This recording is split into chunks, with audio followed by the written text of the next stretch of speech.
matapos ang balitang ipapapatay ang kanyang anak.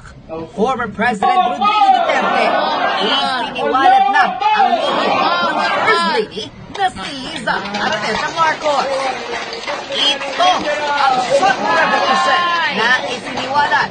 Para sumuro itong Mindanao.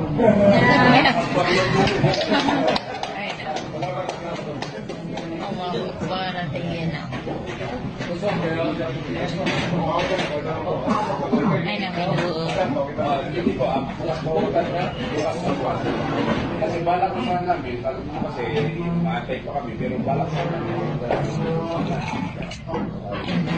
Sa inyo yan, pero huwag mo kayo pero walang gusto tulad dito. Walang siya. Ayun ko muna ito dito kayo. Para isa lang.